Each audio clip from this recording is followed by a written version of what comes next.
official T-shirt. Oh, interesting. All right, so another episode. Welcome to this discussion on the future of digital space and space tech visionaries. And I'm joined by my co-hosts, Jim Green, former NASA chief scientist, and of course, John Radev, CEO of Beamable. And we've got a great topic to start with. We'll be talking about space, robotics, and AI. But let's start with this. Floating back to Earth, the first ever pieces of the moon's unexplored far side. As they thumped down on the Mongolian steppe, China not only achieved a scientific first, but confirmed its position as a space superpower. A point reinforced by the planting of a flag next to the smouldering capsule. Chang'e 6 was China's fourth consecutive uncrewed landing on the moon. The 3-ton probe, complete with roving camera platform, landed in a deep crater near the lunar south pole. Using a scoop and drill, it gathered lunar soil and rocks never before studied by human hands. Scientists visibly excited by what they might teach us. This is fantastic. It's one of those dreams that you have as a kid, the far side of the moon that triggers a lot of imagination. Now, humanity will have the chance to see whether there is actually anything different on the other side with respect to we know of the composition of the moon soil. All right, what do you think, Jim? Oh, wow. Oh, I think that's absolutely right. Absolutely fantastic for many different reasons. And I'm only going to touch on a few of those, but let me kind of put some things in context. You know, there's the Wolf Amendment that Congress put out a couple decades ago, and that was all about how we should work with China. It means NASA can work with China in multiple frameworks. One framework is with many agencies where they're discussing certain problems, et cetera. The other one is we can have what are called bilaterals, working with them directly if we have an activity that's approved by Congress.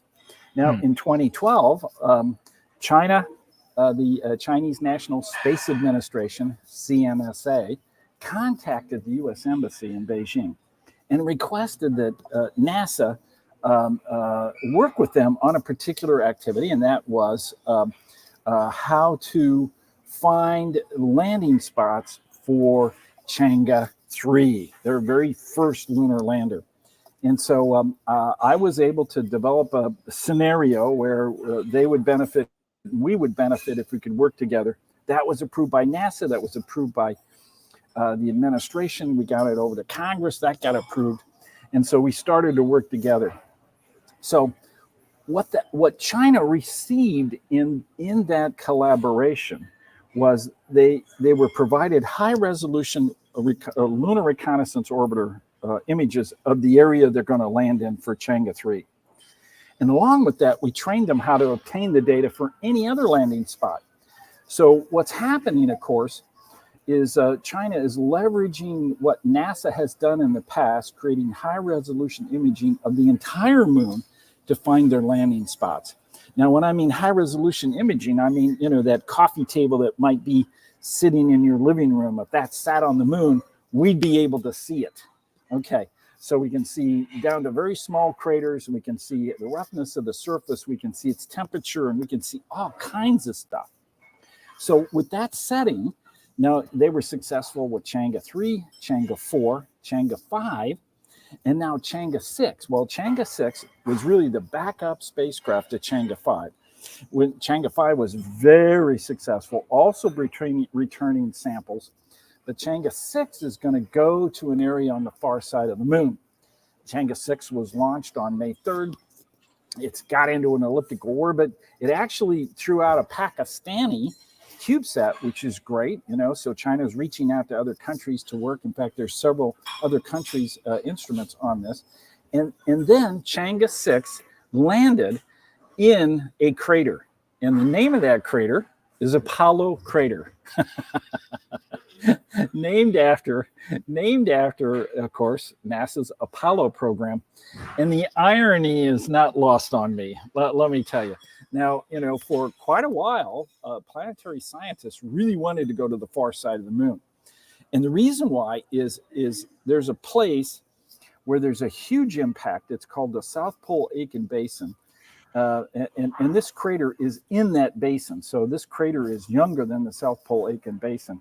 So early on in the formation of the moon, this huge object impacted the moon, blew a huge hole, and anything greater than 60 kilometers we call basin. So, but this thing is like, more than 1,000 kilometers in diameter, and so it's huge. It blew away most of the crust, and so the lower crust and upper mantle material is right there. Now we can't even get to the mantle material here on Earth, and so those samples are very valuable in terms of understanding how planets come together, how they differentiate to create cores, mantles, and then crust.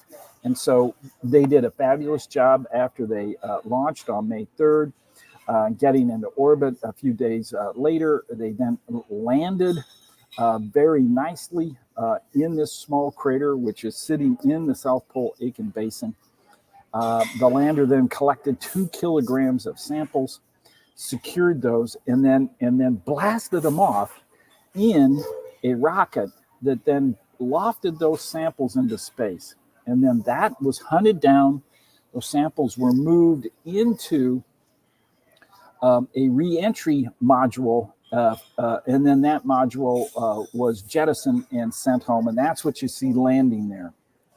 So this is really a pretty fantastic, I mean, very sophisticated mission going right where all the planetary scientists have wanted to go in bringing back important samples. Now, because they're taking samples with the lander, some of those samples are going to be contaminated by the fuels that they use to land the lander, okay?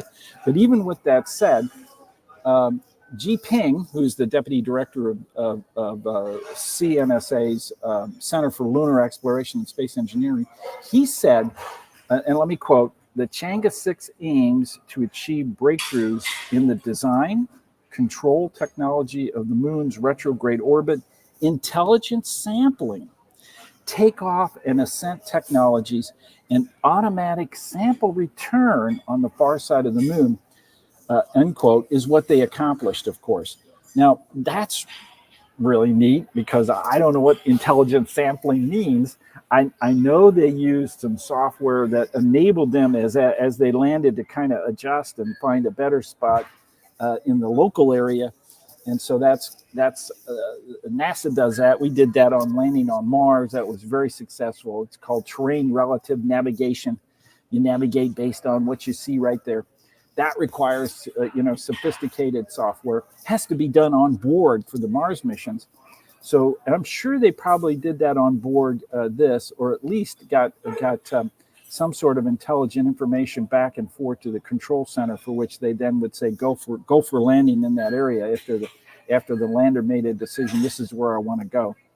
So we don't know much about that software infrastructure and how much intelligent software these other countries are starting to use, but that just tells you how sophisticated some of these missions can be, because you're relying on the ability for software to make decisions. So I think this is a huge step, not only for certain technologies, but also for the planetary scientists. And I'm really delighted that they were able to pull this off so nicely. China, of course, is a leader in artificial intelligence and virtually every form of software. They've got a huge number of scientists there. Yeah. They've got expertise in everything from machine vision to machine learning systems for controlling these things. I doubt that it was real-time machine learning, because that's too unpredictable, but just a software architecture that, well, they could use machine vision applications, but for real-time control, it might be a little bit dicey. We talked about some of the complexity of this on a couple of the recent episodes, where we were talking about returning samples from asteroids. You mentioned how hard it is just to land on these things in the first place, let alone take something and then come back with it. Maybe you could add a little commentary on just the technical complexity of this. Well, indeed, it's very complex. I should mention I'm on my way to San Francisco for a major event tomorrow night, which I'm looking forward to, with my friends from Clubhouse. that are all space geeks. And so we're going to have a good time in San Francisco tomorrow night. But so I'm in the United Lounge at LAX Airport on my as I'm routing through to San Francisco. But yes, I tell you, sample return is the most important thing that planetary scientists put on a pedestal. We have to do this, and part of that is because of the way planetary scientists work. They fly by things in the solar system and say, "Oh, this is so important. We got to go back." So you first fly by to determine if it's worthy of further study. So fly by, then orbit, then land, then rove, and then return samples. That's the paradigm that NASA uses to be able to explore the solar system. So returning samples, where have we done that? Well, we've only done that on a few objects. We've done it at the moon.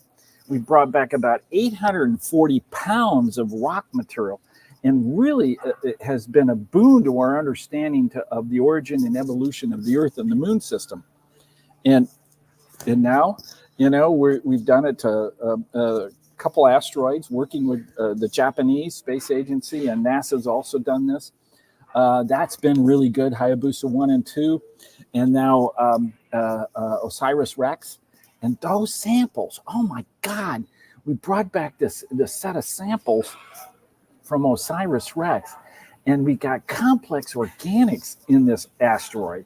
I mean, this is a really big asteroid. It's a carbonaceous chondrite. It's one of those that we think hit the Earth after the Earth cooled. So when the Earth was put together, it was really hot. All the gases and volatiles, we call them, were steamed out.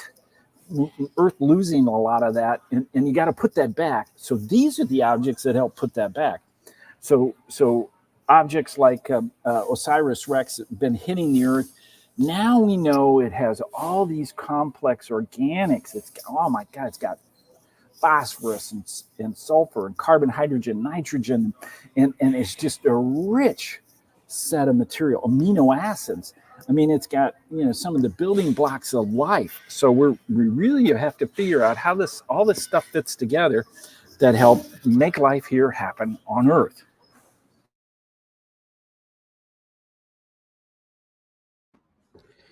Jim, in compared to, this it's an achievement. I know you wrote an article on volatilities that was aimed also at the South Pole.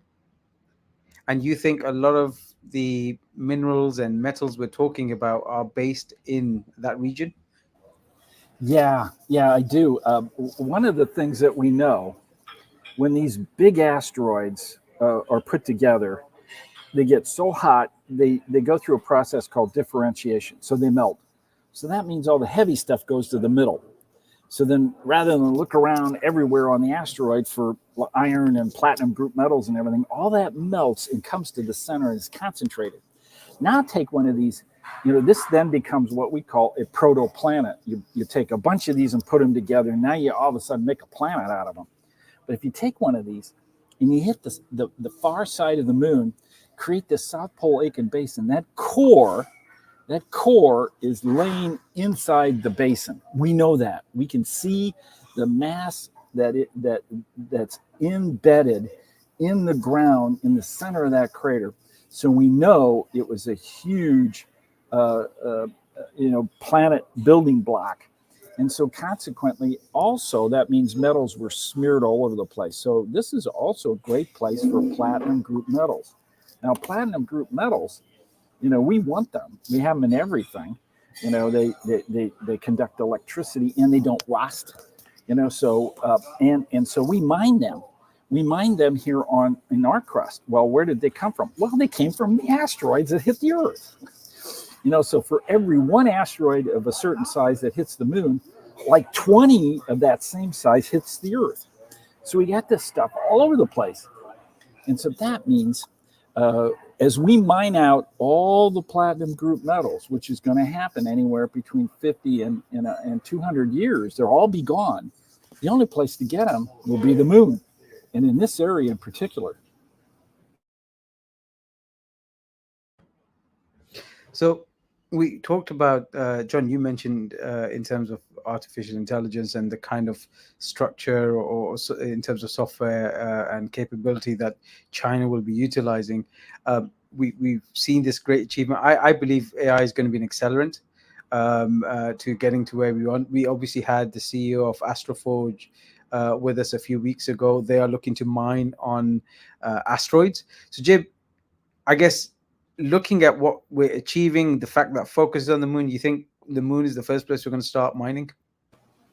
Well, I do. And the reason why is the concept of going out, flying around, hunting down asteroids, and then mining them. That's a fabulous concept. It's been around now for a while. Some companies have been put together to do that idea. But in reality, all the asteroid types have hit the moon. So the material you're looking for is right there. It's all over the place. So if you look at the moon in infrared, I mean, when we look at it in visible light, it's got shades of gray, and the really dark areas are the magma, the molten moon that came out and filled holes from impacts, and that's nice. But it looks really gray and dull. But if you look at it in the infrared, it is absolutely spectacular. And in the infrared, you illuminate the minerals, the different types of minerals, and that diversity is really coming from the objects that have hit it over its 4.5 billion years of existence. Well, we're saying AI may be an accelerant. What kind of intelligence level would we need? We're going to segue and bring this part in. We've just been told by the CTO of OpenAI that next gen GPT will be PhD level. So what we're going to do is share some of that intelligence with you and get your thoughts on it. So there we go. This is going to blow your mind. The next-gen ChatGPT is set to have PhD-level intelligence. OpenAI's CTO, Mira Murati, just dropped a bombshell at Dartmouth Engineering. She revealed the next version of ChatGPT, launching in about a year and a half, will have the intelligence of someone with a PhD in specific tasks. Remember when ChatGPT 3 was like a toddler? And GPT-4 was a high school prodigy? Well, the next-gen ChatGPT is going to be like Einstein on steroids. Right. Before I little hyperbole there. John, is this Einstein on steroids? Well, first of all, I think GPT-3 was a lot more competent with language skills than most toddlers I've met. So that was an interesting comparison there. This report caused me to, it's not a report. It's just one of these random things that executives at companies can just throw out sometimes. It did make me curious about a lot of things, though. One is I kind of had this gut reaction, which was, I don't even know what a PhD level intelligence is, because PhD is a level of educational attainment. I'm not sure that's the same thing. I mean, I'm definitely sure it is not the same thing as intelligence. I guess maybe what she meant is the level of intelligence that PhDs typically possess. So I guess that's just one way to parse that. But then it started me thinking, like, okay, well, what kind of PhD? Right? Are we talking someone from social science? Are we talking theoretical physicist? Like, is that different? And I also sort of had this assumption going into it that in fact might be a little bit wrong, which is when I first reacted to it, I thought, well, isn't PhD more of a filter for IQ, if we want to use that as a measure of intelligence? Meaning, isn't it just that the people that have a relatively high IQ are the ones most likely to be able to achieve a PhD in the first place? But there's a whole bunch of interesting research out there about this. And there's actually some research that suggests that educational attainment is causal for increases in IQ. I'm not sure I believe any of this, by the way, but it is something I'm really curious about. What is the interrelationship between gaining intelligence and the thing that we measure as IQ, which, whether you like that stat or not, it seems to correlate pretty heavily with things like how much money someone will make in life and various other measures of success in life. So it's not nothing. We don't know exactly what intelligence is, but so it made me think about a lot of those things. I'll share some of the research on this because I just think it's an interesting thing for people to maybe think about, talk about whenever we refer to these language models as being quote unquote intelligent. I'm probably more with Jan LeCun, where like these things are not in fact intelligence. They're just really good at synthesizing lots of information using language. And language on its own is not necessarily quote unquote intelligent.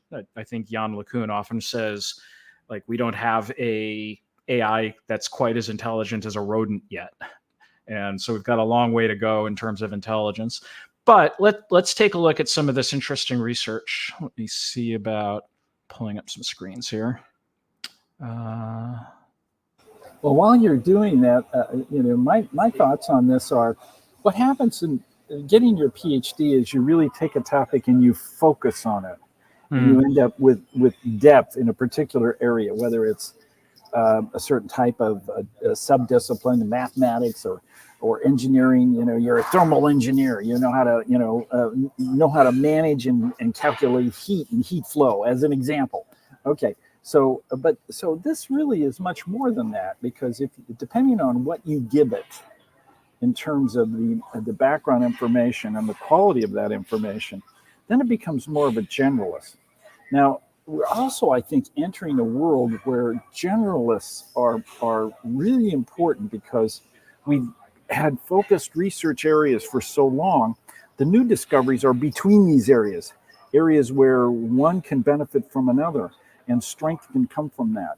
So I think what they may be developing, I wouldn't say PhD level, but as a generalist, is quite useful, and very important, and is a big next step. Interesting. Maybe can we throw up this this chart that I just put up there?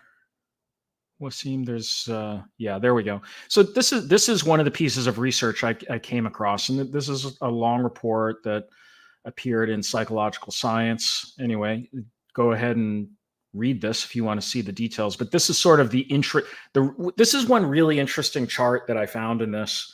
And I haven't super scrutinized their research methodology, so take it all with a grain of salt. But it was an interesting conclusion that they came to, which is essentially every year of gaining education is resulting in an improvement in IQ. And they controlled for base IQ, right? So they weren't just looking at like average IQs of PhDs, for example.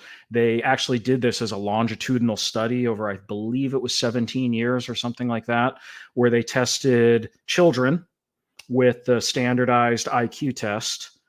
They did it to thousands, and then they looked at them much later in life, saw what kind of educational level they had gotten to, and they found that the group that had gotten much more education typically had this boost to IQ across the course of their educational journey, whereas those who were lower level of educational attainment didn't have an IQ. So, and they retested IQ. So anyway, interesting. It sort of suggests that maybe the thing that we measure, which is IQ, happens to utilize a lot of the skills that one learns through education. I don't know that that's the same thing as like the inherent intelligence that someone has, or whether that even truly can mean that intelligence, in fact, improves across the course of life.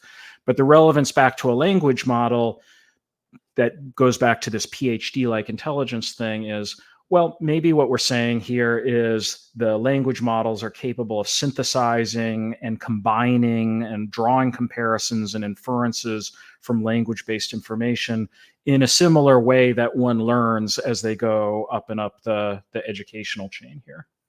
So that was one interesting report. There's some other reports that I can throw up as well. Let's see. Okay, while you're doing that, my thoughts in this area are really, higher education for me was important because it taught me how to learn. It taught me where resources are that I could go look at and bring together and then synthesize. It taught me how to analytically think, and then come to conclusions. The exposure of information, we're exposed to enormous amounts of information every day.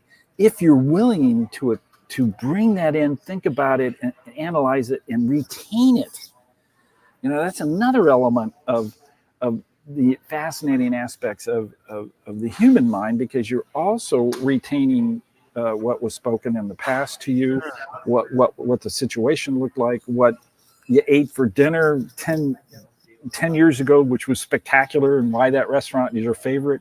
All those kind of things, are all packed in there. And you have to be able to sift through that every day. And so you naturally then gravitate towards the things that you like to know about. Mm-hmm. And when I went to the University of Iowa as an undergraduate, I had a liberal arts education. I loved history. I loved, government. I loved physics. I really got into so many subjects, and I kept thinking, God, I could actually see how I could get a degree in this area, or I could get a degree in that area. Of course, I got a degree in physics. That was one of my top loves. But it was easy for me to feel I could be successful as a historian. Those are the kind of things that were important to me, and I think higher education allowed me to do that. Gave me the time and gave me the exposure for me to figure out how to teach myself.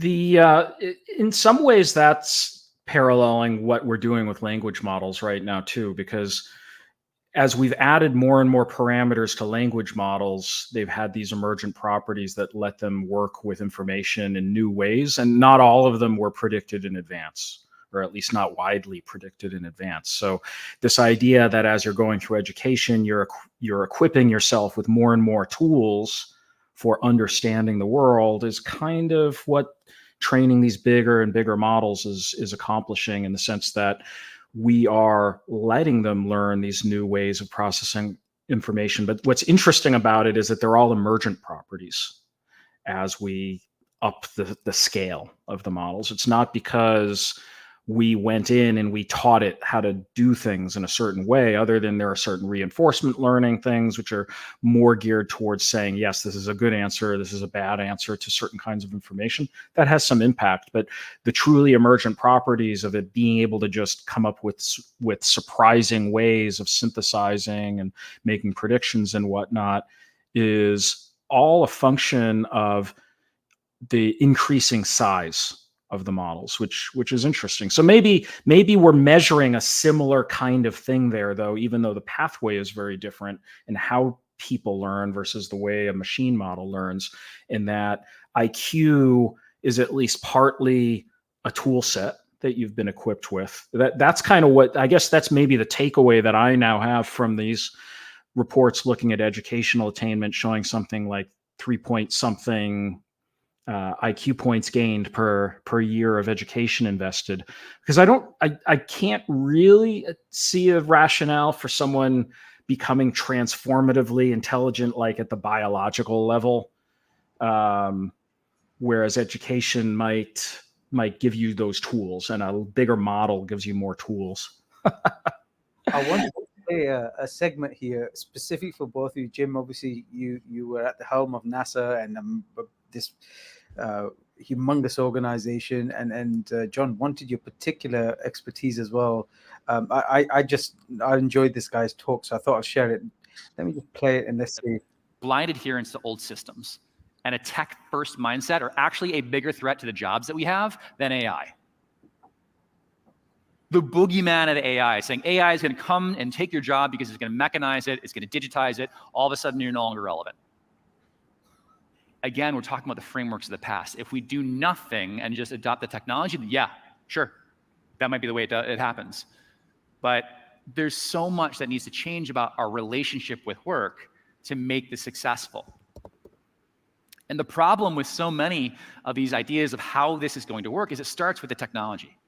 We're technology first, not framework first, not challenge first. We're not focusing on the problems that we're solving. We're saying, this is really cool, focus on the tech. And you see it in the examples that show up in the news. We asked ChatGPT about the future of our species. We've already deified this thing. We said this is the all-knowing oracle that can teach us so much about ourselves when it's trained on our own data from the internet. Before we continue, what do you think? Have you deified it? No, I mean, some people have, but I don't think anyone here has deified it. There's a few things to unpack from this, though. So on the one hand, it's true the way we're training language models, and also keep in mind whenever we're talking about AI, there's different domains of different kinds of models and means of doing AI. Language models like ChatGPT are just one form of AI. But he's correct that the way those models are trained is by looking at a huge corpus of textual information. So you train it on books, you train it on internet, you train it on Reddit posts, like all of that stuff gets consumed and becomes part of the model, and then you're able to interact with it with text. So his point, I think, is you're doing inferences that are entirely based on things people have already said or known. And his assumption there is that because of that process, it can't really surface truly new things.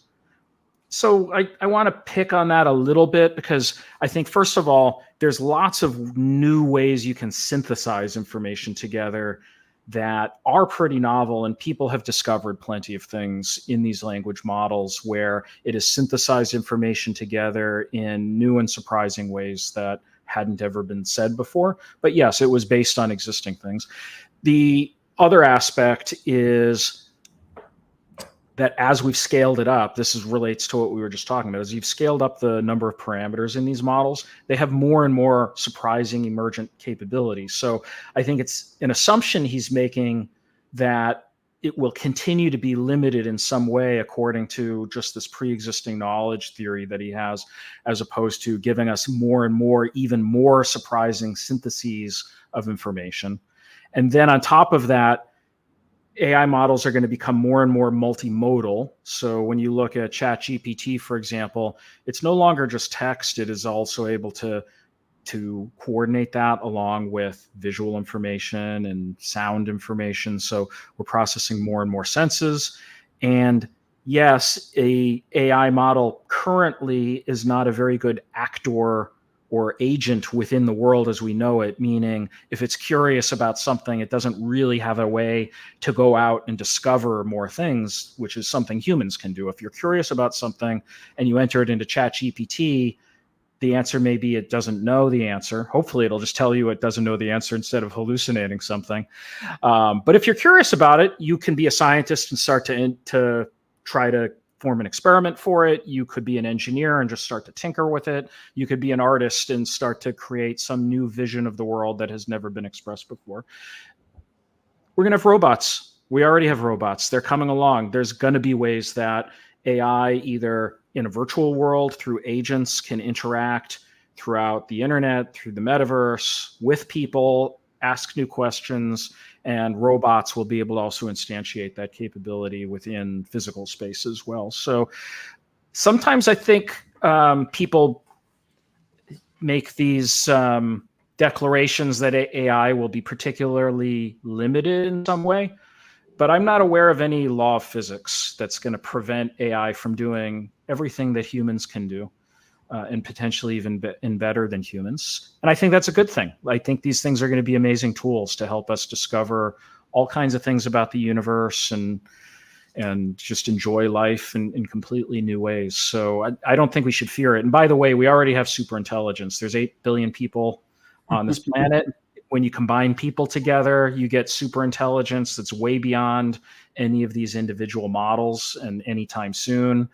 To surpass that is such an incredible amount of energy that you can't imagine. So we've got many, many years before anything starts to surpass the super intelligence that is humanity, or even the super intelligence of a corporation for that matter. So that's kind of my reaction to that. And I'll let Jim comment as well, but if you want to throw up another screen that I'm sharing, Wasim, I'll throw out the one more maybe kind of controversial IQ statement here as well. But I found this other report where it also has tried to slice IQs according to the type of PhD, because when she said it's going to have PhD level intelligence, well, I'm aware there are certain PhDs that I have a strong appreciation for in terms of analytical skill set, and there's ones that I just frankly have less appreciation for. And this wasn't a massive sample size. We're talking 148 academics at Cambridge University, obviously a top university. But it looks like there is a little bit of a distinction between, say, social science PhDs and people who do physics and then mathematics. And it's a big enough to be statistically significant, like the 8-point gap between social science and mathematicians it's about half of a standard deviation in the IQ scale. So that's pretty meaningful. So anyway, maybe she'll clarify that, because I think that ChatGPT is closest to being, and sometimes we talk about these memes around shape rotators versus word cells. I think ChatGPT is closest to being a really powerful word cell more than a shape rotator anytime soon. So before we come to Jim's views, just for those who are joining, we had a discussion on China's historic sample return from the far side of the moon. So if you have any questions, feel free to put them in the comments. We moved on segue to our AI section, but feel free to ask any questions. Jim, so what do you think? Because just let me play you a bit more of what he says, and then get your views on this. So, one of the things that I have found out in my 42-year career at NASA is I really appreciate what NASA has done. NASA is always in the process of changing. Everybody adapt around it. And That's exactly how we. Okay, are you playing something? Okay. So my thoughts on changing organizations are really important. I've had an opportunity to make 4 or 5 really big changes in the way we think together. As John mentioned, the greatest resource we have is people, and we bring their minds together and tackle different projects and programs. That comes with organization. It comes with reorganizing this activity into a group that then can tackle this. I mean, I've done several major organization changes in NASA. NASA's organization just kind of changes all the time. And that's because it knows it has to manage change.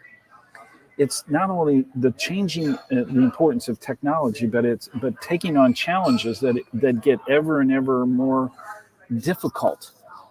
As I mentioned, flyby, orbit, land, rove, return samples, those each are huge jumps in our ability to tackle problems of objects that are out there that we're going to investigate and look at.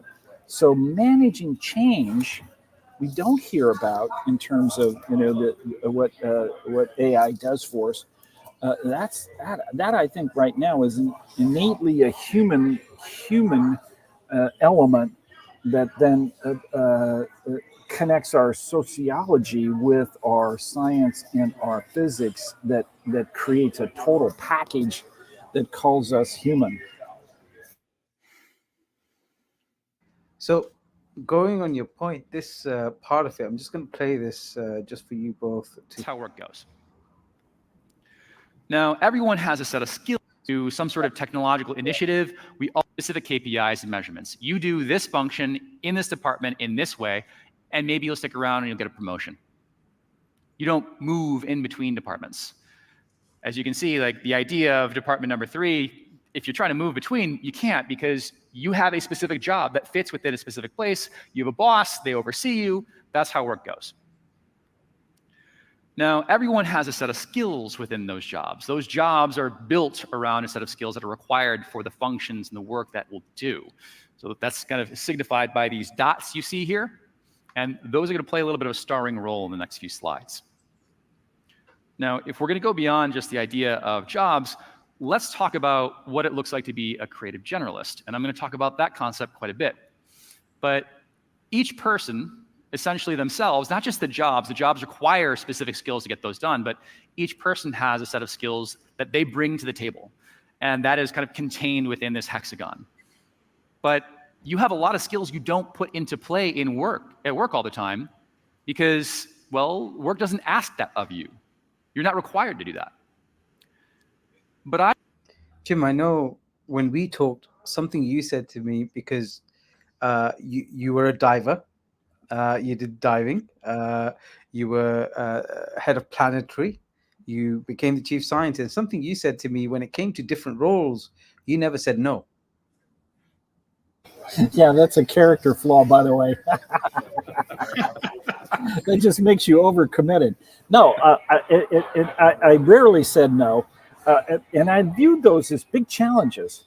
Getting involved, it was just very much like my undergraduate career in liberal arts. I got excited about so many different subjects, and I was anxious to learn about them. When I was given new assignments and new activities, many scientists run away from them, but I didn't. And part of that is because I needed to learn the process. Every organization has what I call its own bag of rocks. You're carrying all these rocks. You have to do this. You have to do that. This is the way it goes to be able to get promoted or to hire somebody or to even procure a pencil, So you've got to learn the ropes of your individual organization and use it before you can change it. And, so many people don't understand that. Those in NASA that understood that really, really went on and excelled and did all kinds of neat things. It's from those experiences I learned an enormous amount. I learned what to do and what not to do. And that's actually quite important. It then shapes your approach and how you operate and your philosophy of approaching different topics. This is why, Wasim, when you came to me and said, I'd like to get you involved more in the metaverse, I go, yeah, how do I do that? I embraced that new technology. This is several years ago. And we had a blast, and we're continuing to do these kind of things. And when ChatGPT came out, and you said, hey, you need to take a look at that, you were serious, and I was fascinated by what we were finding out. And so this is important, to be able to have an open mind and be able then to bring that information in and synthesize it and figure out where it fits and where it doesn't fit, and then use it as you have to in your job and in your activity. Here's the law you have to remember in any organizational structure, though, which is anytime you have a metric that determines success within that organization, there's a human tendency, really in anything tendency, probably language models will do the exact same thing, which is then you start optimizing around the explicit parameter, and you may not get the result you had actually wanted. Very true. Thousands of nails or fruit, giant heavy nails. There we go. It also, if you have a hammer, you're going to hit everything, whether it's a nail or not, that's your tool. So with what we've seen, okay, we're bringing things back from the far side of the moon. We're apparently going to have PhD level intelligence. How does this year pan out for both of you? We've seen the rate of change we're currently experiencing, but for those young people watching this, what's your advice to both of them, especially those thinking about future careers, who are just about to go to universities, or thinking actually do they want to go to universities, considering the advancements that are in front of them? What would you recommend, or what would you tell a younger version of yourself? Well, for me, I think I've often said this to you.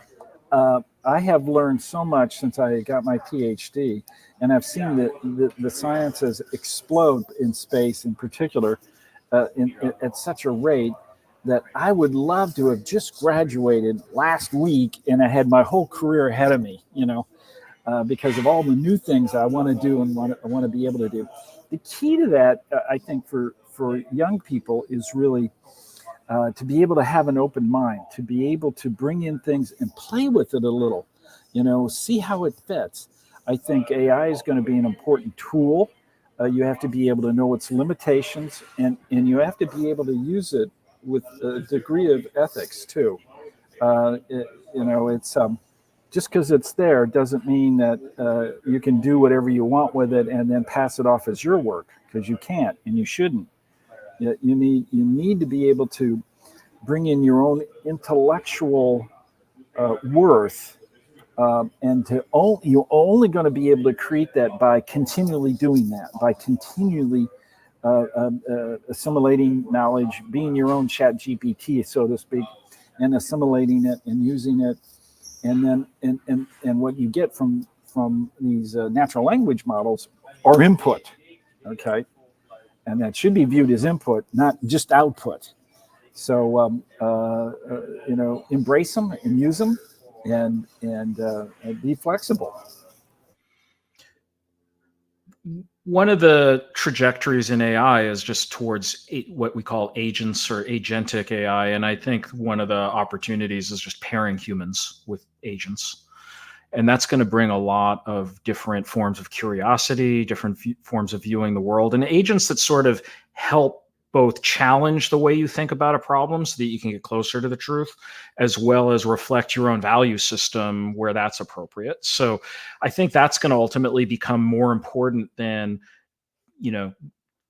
glorified search engines and information synthesis robots, which is what a language model is currently. They do amazing things. It's magical what they're capable of doing. But I think it's not inaccurate to call it sort of this replacement for the search engine in the way it extracts information and gathers it together for you in this very novel way. But as they start to be able to reflect your value system, learn things the way you want to learn, act on things like go out onto the internet and go through tasks lists and what's not, what it'll allow you to do is express your own curiosity in all these super powered ways. So it will amplify the things you're already curious about. In terms of careers, I think you just got to focus in on what you're curious about.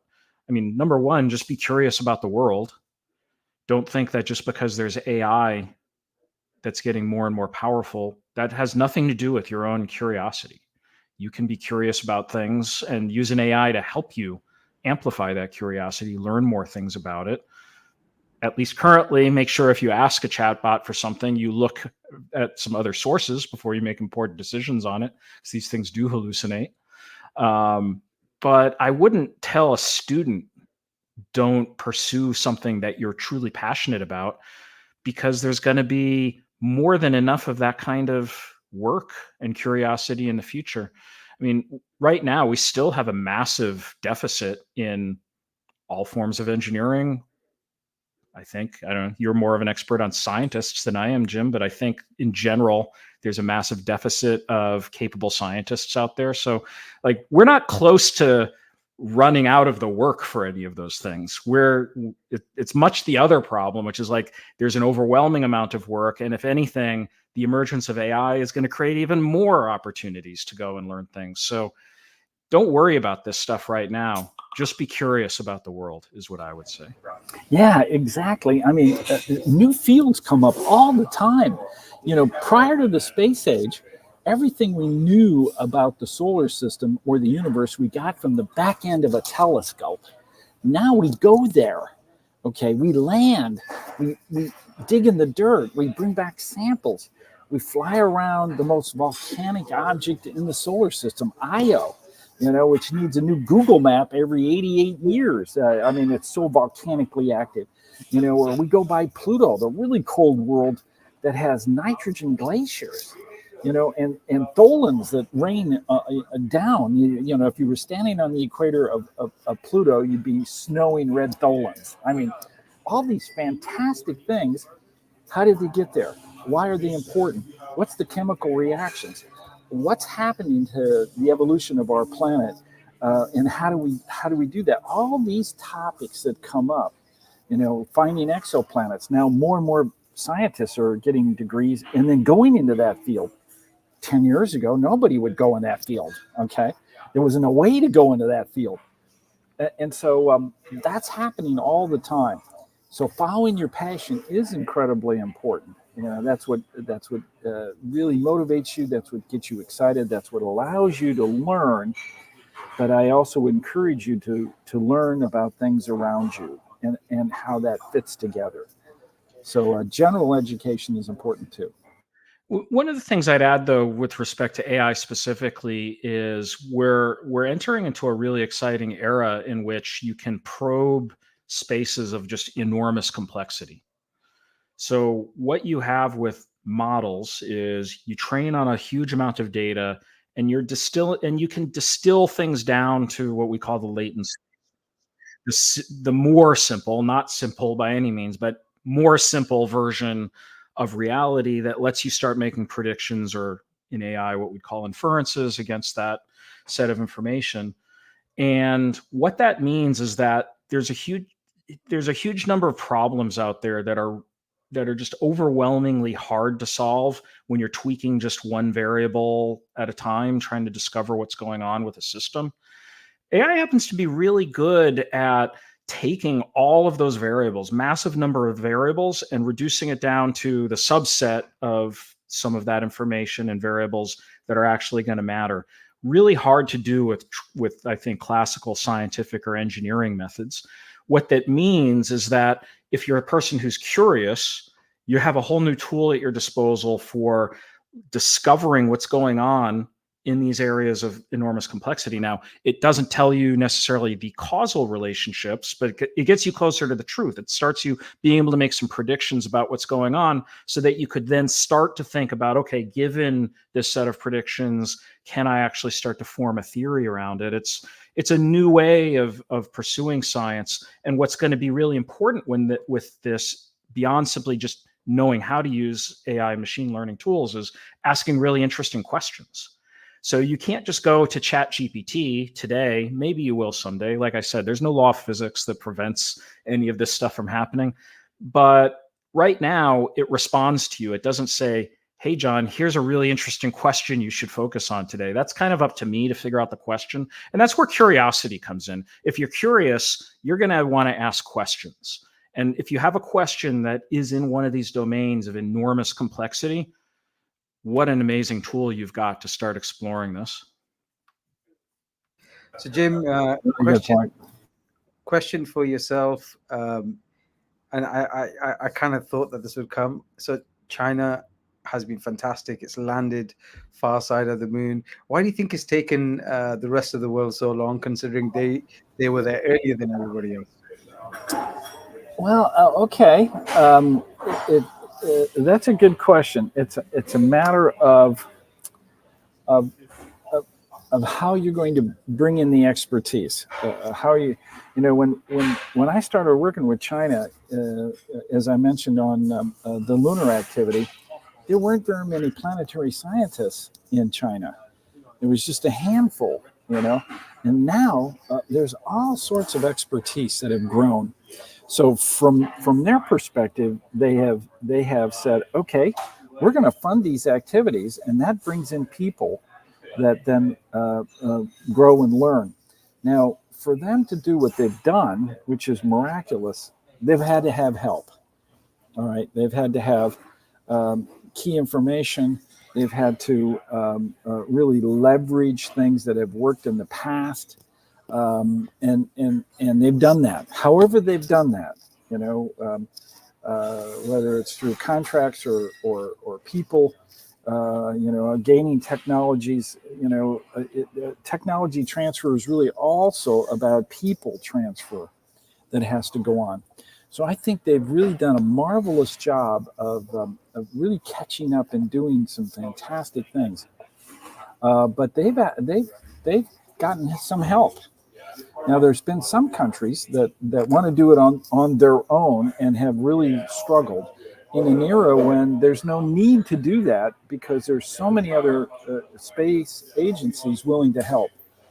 When I got my degree at the University of Iowa, there was like 4 or 5 space agencies. There was NASA, ESA, the European Space Agency, the Japanese Space Agency, the Russian Space Agency, and a few others. But the bottom line, it was just a handful. 77 countries now have space agencies. And that means they're charting courses of what to do next, and those countries that are going to succeed are the ones that are going to leverage the existing knowledge and create partnerships that allow them to move forward. I think China and Russia have partnered very well, and that's been important for the Chinese program.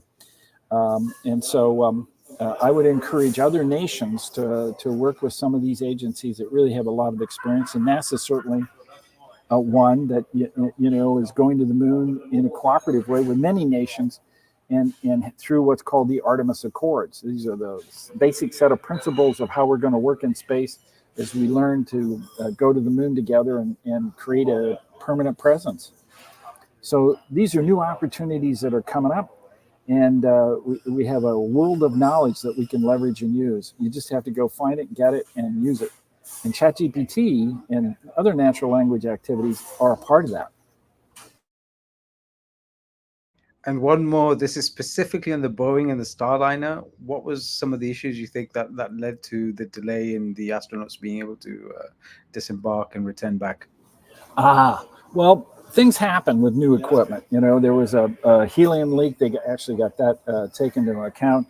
There was a thruster problem. They've got like 25 thrusters on it, and we're only talking about one. Does that mean they can't maneuver? No, it doesn't mean they can't maneuver. That's why they've got redundancy. What's happening now is actually a good thing, and that allows the astronauts, the commercial astronauts, to live and work in space together with the other astronauts on the International Space Station. And the longer they're in space, the better. In other words, the mission, which was supposed to be a 9-day mission, Starliner was targeted for a 9-day mission. What that really was a minimum. It was a minimum. The fact that now there are going to several weeks is actually a major benefit. So sometimes, we don't get the exact right story out. We dwell on some of the bad things, but neither one of those were really raised to a level of concern or to be over worried about it. So I think they're doing great. Perfect. So we're coming to the top of the hour, John. Yeah, I'm just throwing up this last article that was pertinent to what we were just talking about here, because it was just published in The Economist and got some wide circulation over the last week or so. So China has been publishing a lot of papers. You can see that just statistically, the share of papers worldwide they've got has just passed the US in the last year or 2 years. Okay, doesn't tell you that they're the most important papers in the world. It doesn't stratify that. And by the way, China has a lot of people. So on a per capita basis, what does that really mean? Okay, there's a lot of ways you could critique this, but the volume of papers coming out of China on scientific subjects is, really gone up a lot. And that's great, because for a few reasons. One is they're just adding to the human storehouse of knowledge. And two, it used to be that things that were in a particular language were harder to get at. So the AI piece here too is you're going to be able to publish things in whatever language you want in the future. It won't really matter, because language models erase language differences and can actually synthesize information together across multiple sources regardless of language. So we're all going to be smarter because of this, and we're all going to make better decisions because of it. And by the way, if you search and find that someone's already written on a topic that you were curious about, you now know that you could focus on something else. Or if you don't agree with their findings, you still do it. But it just gives you a lot more options and a lot more humans out there and brains to leverage and gain new engineering and science knowledge from. So I see it as hugely advantageous to us to have all of this, and then have AI on top of it able to take all this information together. All right. Well, it's a great achievement for the species. Great conversation. As always, John, Jim, thank you. I know, Jim, you've got to catch a flight currently from this dedication, you see. And John, you've got to go off. So for all of you, thank you so much. I will have a song prepared for this segment next week. We'll get to listen to it and we see what we come up with. But thank you for all our guests who stayed on for the hour. And thank you for those questions. Have a wonderful, wonderful evening, and see you all again next week. Take care. Thank you. Bye. Take care. Bye.